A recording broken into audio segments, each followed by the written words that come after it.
And back in the studio, Lisa Waters-Lane. She comes each week just to share a new perspective of gardening. Welcome back, Lisa. Thank you. So you've been crazy busy. I can't believe the size of that truck you guys unloaded. My goodness. Full semis of peppers and flowers and perennials and roses. And oh my goodness, there were plants everywhere. It's kind of fun to see. It was like Christmas for gardeners. It was so exciting. Oh my gosh. It is exciting. It is, but it's almost overwhelming when they all come off, but you find places for them, you get them all out and people start shopping and it's all good. It's almost like gardeners are excited. Oh yeah. Because they know what day that truck is coming and they're almost shopping. They're almost in the way, shopping on the rack, trying to figure out what's annoying is they go, do you have? I'm going, I can't even see what's going on. I have no idea what's here. We'll know here by tomorrow morning. So give us a little moment. And then you just sort it out. It all comes together and you get it merchandised and away you go. Definitely. I think there's pent up demand this year because the winter was just so long and so cold that people are out and they want pretty stuff and they want to veggies. You know, I was at a radio interview for something and Skylar Reeves is there. He owns a bunch of restaurants here in Prescott. Very famous chef. I mean, hardcore, business chef. Very good at what he does. He goes, Ken, I can't believe it. Iceberg lettuce went from like $18 a crate to $80. I can't believe the cost. Oh my gosh. Wow. I don't think that's going down, Skylar, if you're looking at what's going on, but that may be here to stay. But I think that's what people are looking at going, you know what? I can grow $80 lettuce. I can grow my own case of lettuce for $5 and a package of seeds. So we're seeing a bump. People wanting the home gardens again. Yeah. I don't blame them.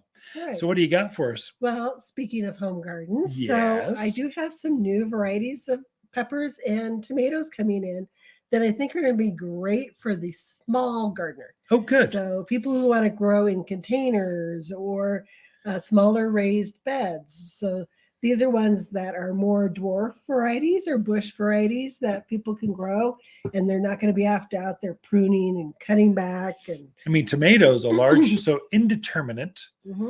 They don't even know how big they're going to go. They just keep going. They're indeterminate. They just keep going and going. They get bigger than you and I. You're wondering, do I have a stake big enough? Should I winch this to the tree next to me? And then determinant, they're preset.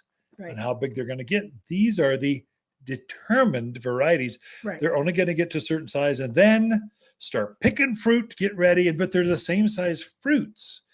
They're not, the plant is smaller, but the fruit is the same size.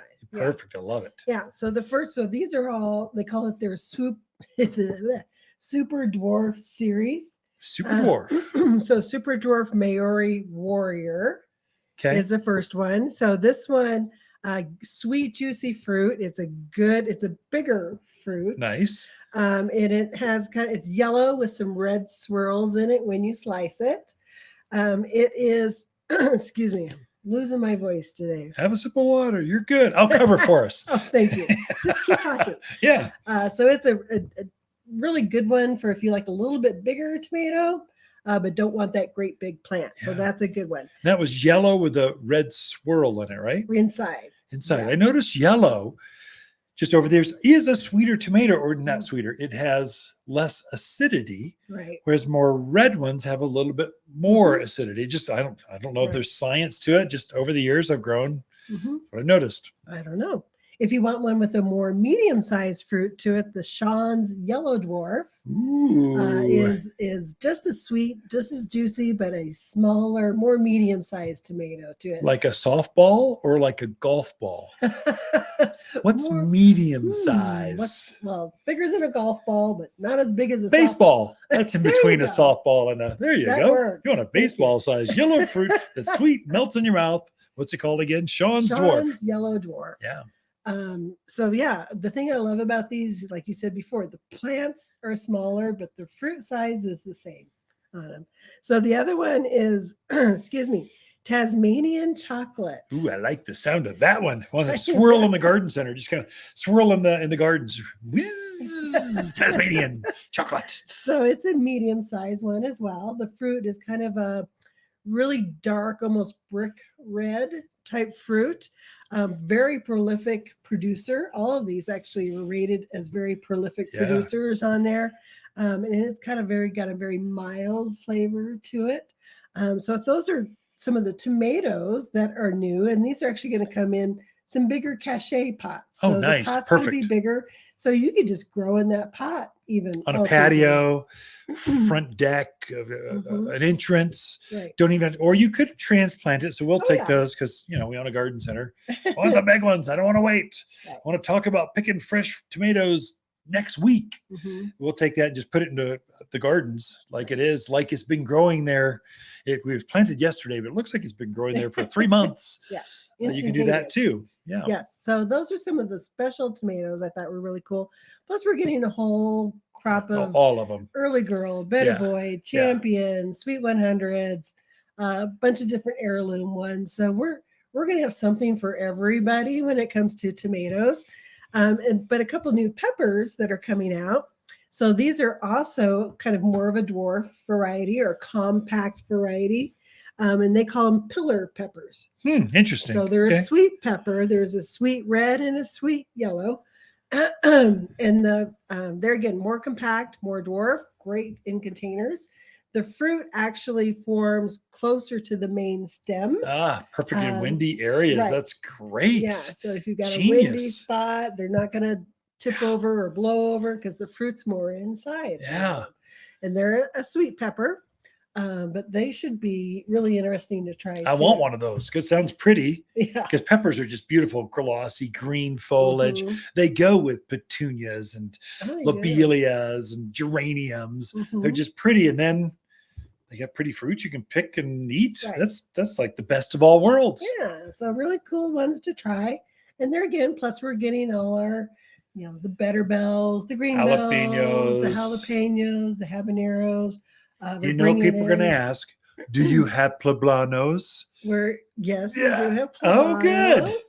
You better grab them while you can because those always run out fast. They do. Lemongrass always runs out fast. Pet grass, catmint always runs out fast. It does. But we're getting in 2 big trucks, so we should have a good variety of a lot of veggies and herbs for quite a while. Good.